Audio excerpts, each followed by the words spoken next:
européenne. Alors, pour commencer, je vais laisser la parole à un grand défenseur du peuple congolais, mais aussi, surtout, à un grand défenseur des droits humains, partout dans le monde, le docteur Denis Mukwege, prix Nobel Sakharov 2014 et prix Nobel de la paix 2018. Je le remercie de nous accorder de son temps et je tiens à avouer ici devant tout le monde que c'est ma rencontre avec le docteur qui a attiré mon attention sur la situation en RDC. Et je pense que si cette rencontre n'avait pas eu lieu, j'aurais été plus en retard que ce que je l'étais sur ce dossier. Allez-y, docteur, et merci de nous consacrer du temps. Merci pour la parole. Mesdames et messieurs, je vais donner quelques chiffres. 800 000 $ américains, c'est les revenus mensuels générés par le groupe armé M23 grâce à l'exploitation illégale des ressources de la zone minière seulement des Rubaya. 2070 tonnes, c'est le volume de coltan exporté par le Rwanda en 2023, surpassant ainsi la RDC qui a des réserves les plus importantes de la planète, et c'est pour la 5e fois depuis 2014. 123 000 femmes ont été violées pendant seulement la période de 2023. Ces données alarmantes relèvent un système où l'exploitation illégale de nos ressources naturelles finance non seulement la guerre, mais aussi des violences extrêmes, y compris les violences sexuelles systématiques, transformant le corps de nos femmes en champ de bataille. Et donc, plusieurs rapports internationaux confirment que le Rwanda joue depuis de nombreuses années un rôle crucial en tant que plaque tournante pour le transit des minerais extraits illégalement en République démocratique du Congo. Depuis 2023, l'Union européenne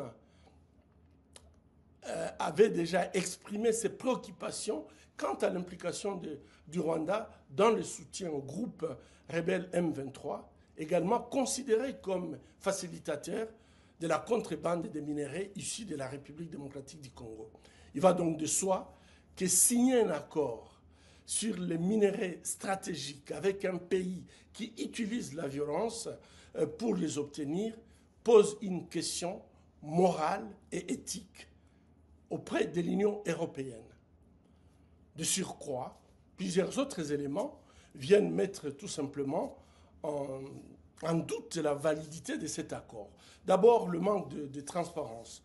Le Rwanda n'étant pas membre de l'initiative pour la transparence dans les industries extractives, il ne respecte donc pas les standards internationaux en matière de transparence des revenus issus des ressources naturelles. Et ça, c'est très, très important de pouvoir le mettre en évidence. Deuxièmement, l'absence d'un système de diligence raisonnable internationalement reconnu dans le domaine des 3T.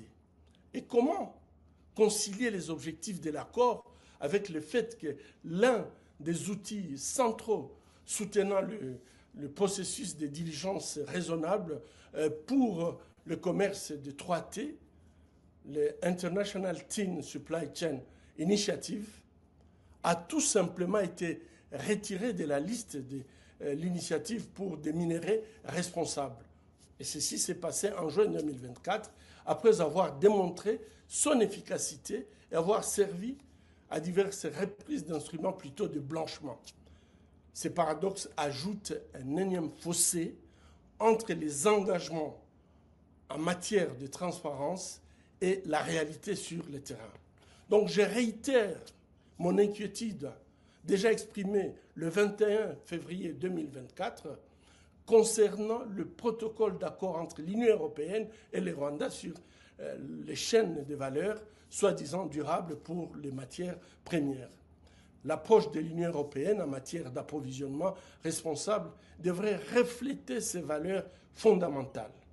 À mon avis, les solutions existent. Il n'y a pas que cette voie par le Rwanda.